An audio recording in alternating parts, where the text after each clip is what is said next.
Thank you very much. It's a pleasure to be here. I want to talk to you today about why there is a perfect storm of opportunity in the world. If you have an idea, there's never been a better time in history for you to take it out and make a huge impact.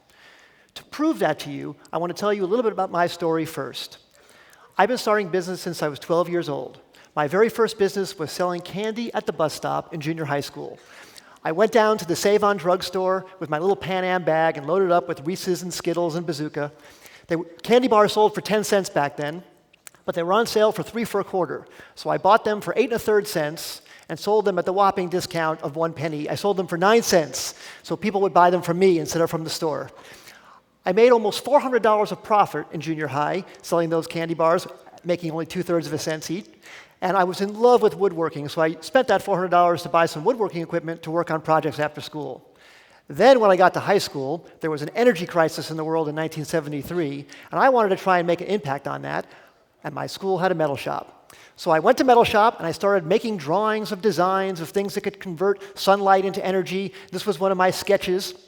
And this metal shop helped me turn that dream into reality. This was my first engine. I made a little Stirling engine that would take a flame or heat or sunshine and make mechanical energy. And I was so excited about this, I made some plans. I drew some plans for this and took them down to Kinko's, and I made some small ads in the back of Popular Science magazine. I ran these ads for $25, and people from all over the United States sent me to buy my plans for $4. And over the course of my high school years, I sold 10,000 copies of these plans for $4, which helped pay my way through college. And in fact, it might have even helped me get accepted to college. I got accepted to college right here at Caltech, maybe because of these plans. So I really urge you, if you have something that you're passionate about and you're in middle school or high school, that can make a big, big difference on your dreams and where you go and where you get accepted to college. So I came to Caltech, and I saw the seniors here. I admired them greatly. And they had these great stereo systems that I couldn't afford, but I wanted a better pair of speakers. But sure enough, Caltech helped me out. There was a student shop on campus. There were auto engineering courses I could take, so I started building my own speakers. I built a pair of speakers, and then someone down the hall wanted a pair, and then a professor wanted a pair, and before I knew it, I had a growing loudspeaker business selling these speakers to not only people all over campus, but all over Pasadena.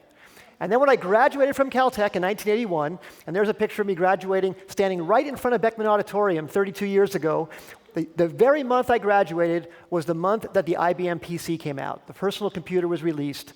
And I went over with my savings to Lake Avenue, and for $5,000, that's what it cost back then to buy a PC with no hard disks and a monochrome monitor, I bought my first IBM PC. And with my brother Larry, we learned how to program. We started making software. I started making software to help run my business, my little speaker business. And then this company that we built making software was my first software company that was ever acquired by someone else. And this gave me a taste of what it was like to build a company and then sell it to someone else and have them carry it forward. And after selling this company, my son, when he was 5, started kindergarten. And I wanted to make educational software for him to help him fall in love with learning. I started another software company called Knowledge Adventure. And we built that company and sold that company as well. And after selling that company, I finally had this realization about what happened when you start your own company. What happens when you bring a bunch of friends together? In this case, I brought my brother and sister together and many people I knew from college. You unlock human potential when you form a startup where you share the equity with other people. It's unbelievable the new human potential that is unleashed when people have a stake and an upside in something you do together as a team. And that got me so excited, I wanted to do it in an even bigger way. So I started a company called Idealab, right here in Pasadena, which is basically a business to make businesses. It's an incubator where we can make many, many companies. And over the last 17 years since we started Idealab, we've started more than 100 different companies. We start a company almost every 2 months, and we bring teams of people together. People come to us with ideas, we have ideas, and it's so exciting to see people come together to work on a project that can actually make a positive impact on the world. So now, having seen all these companies over the years, having started companies for more than 40 years, I've started companies in good times and in bad. I've started companies when there were wars going on. I've started companies when there were boom times. I started companies during recessions.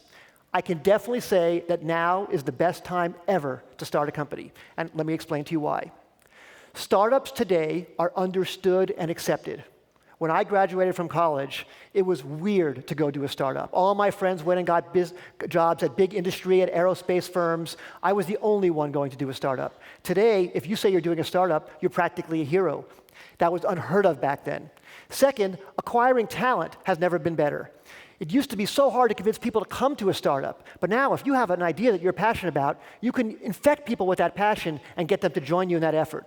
Attracting capital has never been better. You have to get money to make your company grow, and people love investing in startups today. There have been so many startup success stories over the last decades that people love participating in that. And most importantly, reaching a global market has never been easier. All my businesses that I talked about that I started early on, as you saw, I was selling candy at a bus stop. Only people I could reach was in a 100-yard radius. My stereo store in Pasadena, I just reached people locally. Today, with the internet, you can reach people all over the planet. If you have an idea, you can reach people everywhere. So let me share with you the two biggest lessons I've learned, hopefully that you could take away if you want to start something yourself. The first one is test, test, test. Find a way to test your idea on other people, make sure they love it as much as you do. And the great thing about this is there's this new methodology called Lean Startup, which basically is just the scientific method applied to startups, which is come up with a hypothesis of what you believe, form a test, just like you would do in any science project, take the learnings, and then feed it back in and make a new hypothesis. The second big lesson I've learned is listen, listen, listen.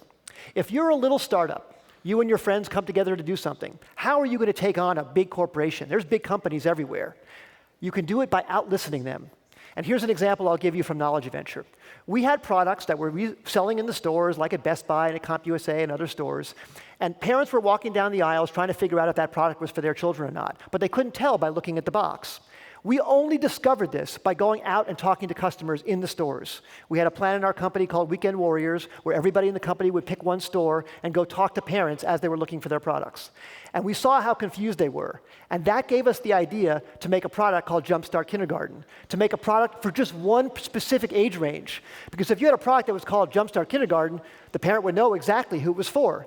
And that led us to make a whole line of products, first grade, second grade, third grade, fourth grade, fifth grade, sixth grade. We ended up selling 20 million copies of these products.